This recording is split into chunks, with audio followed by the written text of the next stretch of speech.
Everyone, आइए आज हम लोग इतिहास का एक ऐसा टॉपिक जो इतिहास में एक काले अक्षरों में लिखा जाता है, जो कल के दिवस में जो है कि या कहिए 13 अप्रैल के दिवस में जो है पूरे देश में इसको याद किया जाता है। उसका नाम है 13 अप्रैल में जो घटना घटी थी अमृतसर पंजाब में, जलियांवाला बाग हत्याकांड के नाम से जाना जाता है। आज उसकी हम पृष्ठभूमि समझेंगे, कैसे वो शुरू हुआ और आगे चल करके क्यों जलियांवाला बाग हुआ, यह हम जानेंगे आज इस वीडियो के माध्यम से।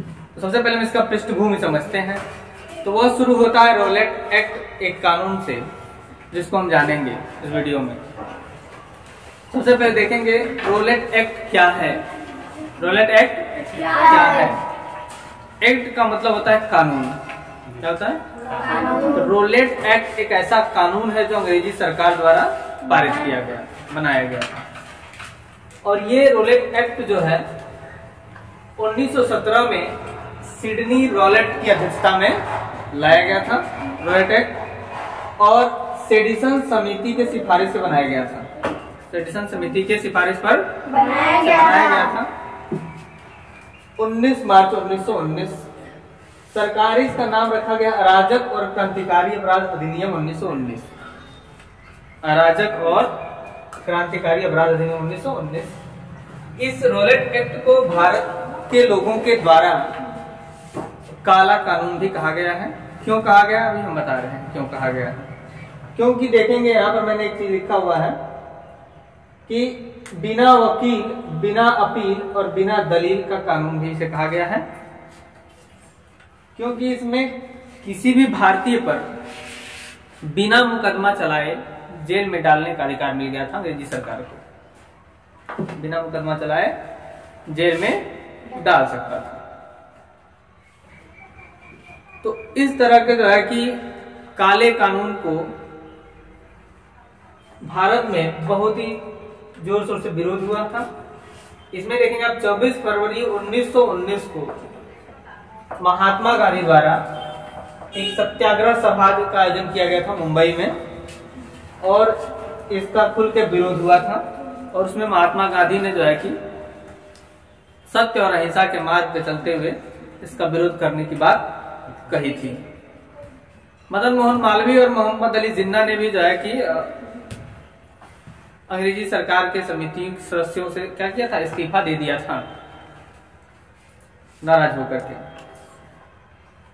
6 अप्रैल 1919 का दिन जो है कि देखिए कि इसी के लिए राष्ट्रीय अपमान दिवस के रूप में मनाया जाता है।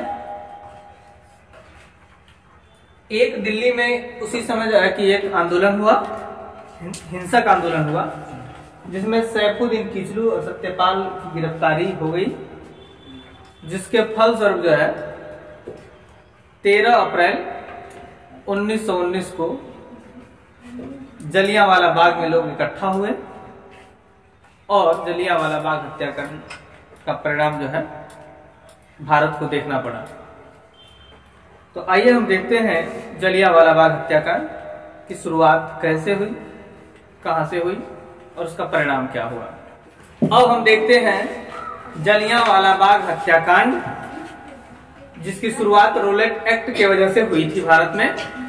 रॉलेट एक्ट के खिलाफ जो है कि जो हिंसक प्रदर्शन हुए थे, उसमें सैफुद्दीन किचलू और डॉक्टर सत्यपाल को गिरफ्तार कर लिया गया था, है ना। उनकी गिरफ्तारी के विरोध में जलियांवाला बाग जो है, जो कहां पर स्थित है, पंजाब प्रांत के निकट स्वर्ण मंदिर है, आपको पता होगा, फेमस स्वर्ण मंदिर है, गुरुद्वारा, जहां पे जो है कि इसके निकट ही है जलियांवाला बाग। स्वर्ण मंदिर के निकट में क्या है, जलियांवाला बाग। और वहीं पर जो है कि यह बैसाखी के दिन की घटना है, 13 अप्रैल 1919। बैसाखी का दिन क्या होता है कि फसल कटने के उपलक्ष्य में खास करके पंजाब और हरियाणा में 9 वर्ष के तौर पे मनाया जाता है। नए वर्ष के तौर पे वहाँ पे उत्सव मनाया जाता है, त्योहार मनाए जाते हैं। और इसी उत्सव और त्योहार को मनाने के लिए वहां पर खड़े थे, वहां पे इकट्ठे थे लोग। लगभग माना जाता है कि 2500 से 3000 लोग क्या हुए थे, वहां पर इकट्ठे थे, है ना, कहाँ पे, जलियांवाला बाग में। बैसाखी का त्योहार मनाने के लिए इकट्ठे थे। उसी में एक जगह पे क्या हुआ था, मीटिंग, जन सभा भी चल रहा था इनके खिलाफ। जो हम बताए हैं सैफुद्दीन किचलू और डॉक्टर सत्यपाल के जो है कि गिरफ्तारी के खिलाफ, जिनको गिरफ्तार किया गया था 10 अप्रैल 1919 को गिरफ्तार कर लिया गया था। और उन्हीं के खिलाफ जो है कि यहाँ पर एक मीटिंग चल रही थी, सभा चल रही थी। और इस सभा का पता जो है जनरल डायर को पहले से ही चल गया था, है ना, जनरल रेजिनॉल्ड एडवर्ड डायर, है, उसका नाम था, पूरा नाम था General Reginald Edward Dyer, General R Dyer भी कर सकते हैं। और इसको आदेश देने वाला था General Michael O'Dwyer, Michael O'Dwyer, है ना। इस समय जो भारत का जो वायसराय था वो चेम्सफोर्ड था, याद रखिएगा, पूछता है क्वेश्चन। भारत का वायसराय कौन था, चेम्सफोर्ड था।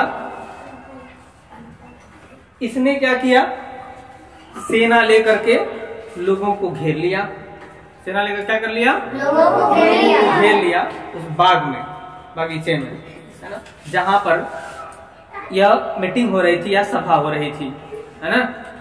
और एक चीज और हम जानिएगा, चारों तरफ से दीवारें थी और एक पतली सकरी रास्ता थी।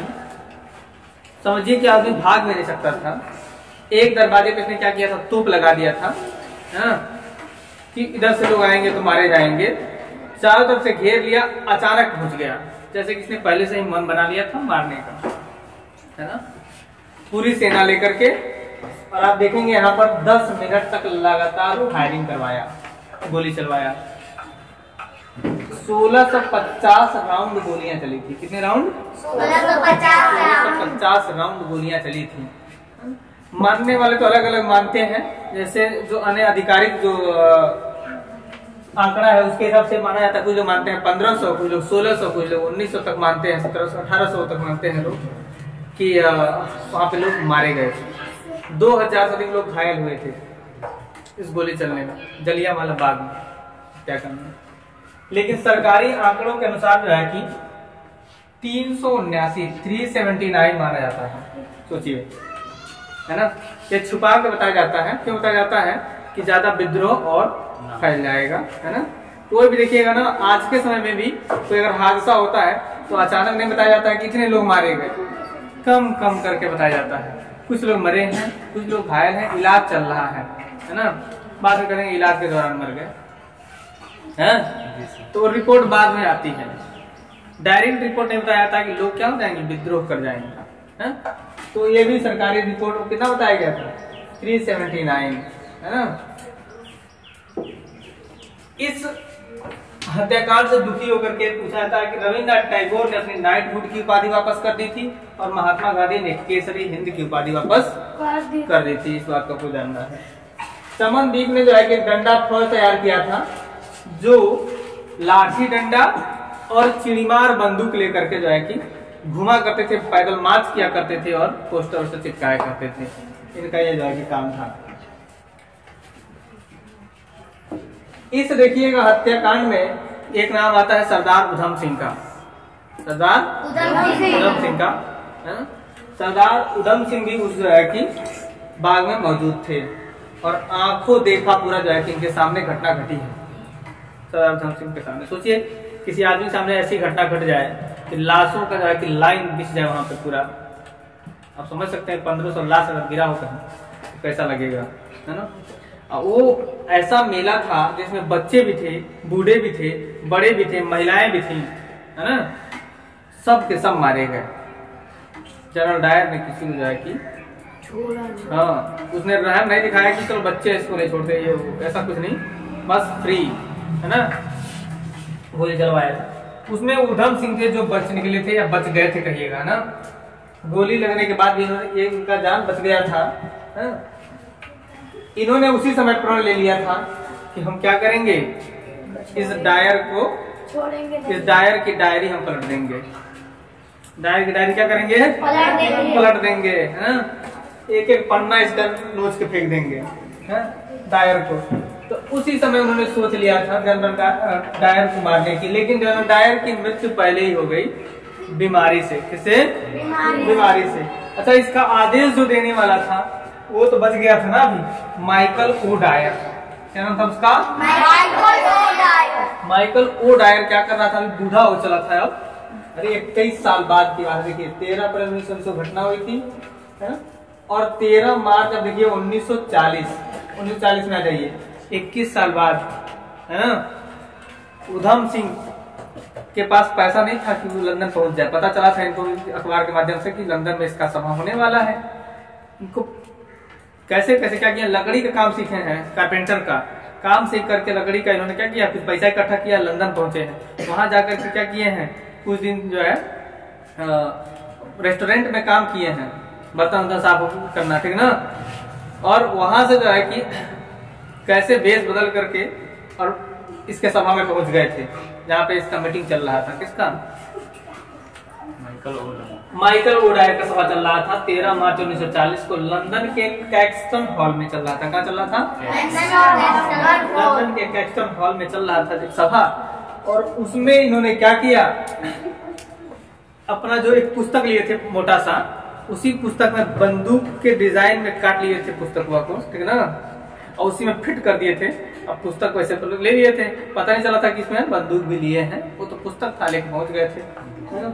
और वहीं जो है कि निकाले, पूछे कौन हो, कौन है डायर? उसने बोला मैं हूँ डायर।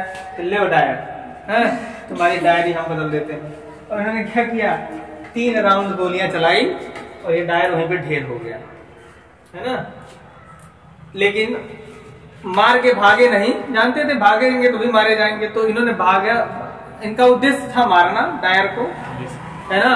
इन्होंने अपना उद्देश्य पूर्ति कर लिया, मार दिया। और मारने के बाद से जाके इनको पकड़ लिया सेना सब वहां का, अंग्रेजी सेना। और 31 जुलाई 1940 को उधम सिंह को फांसी दे दिया गया था, है ना? देखिएगा तो जो दीनबंधु एफ एंड्रूज है, दीनबंधु एफ एंड्रूज, उन्होंने कहा कि यह जानबूझकर की गई हत्या है ना? और डायर कहा था कि लोगों को सबक सिखाने के लिए यह कार्रवाई की गई थी। मतलब उसको घमंड, अभी भी उसको घमंड था, मारने के बाद भी उसको घमंड था कि मैंने जो क्या कर दिया है, सही किया है। उसको ये नहीं, दुख नहीं था कि मैंने ये गलत काम किया है ना? तो ये सब उसका बदला तो हम उधम सिंह ने ले लिया था। तो आज हम लोगों ने पढ़ा जो है कि जलियांवाला बाग हत्याकांड 13 अप्रैल 1919 को यह जो है कि दुखद घटना भारत को देखना पड़ा था। जलियांवाला बाग में आज स्मारक भी जो है बना दिया गया है। क्या बना दिया गया है? स्मारक भी बना दिया गया है। आज लोग देखने भी जाते हैं उस जगह को। तो इसके साथ ही मैं फिर मिलते हैं दूसरे वीडियो में। तब तक के लिए जय हिंद, जय भारत। Thank you.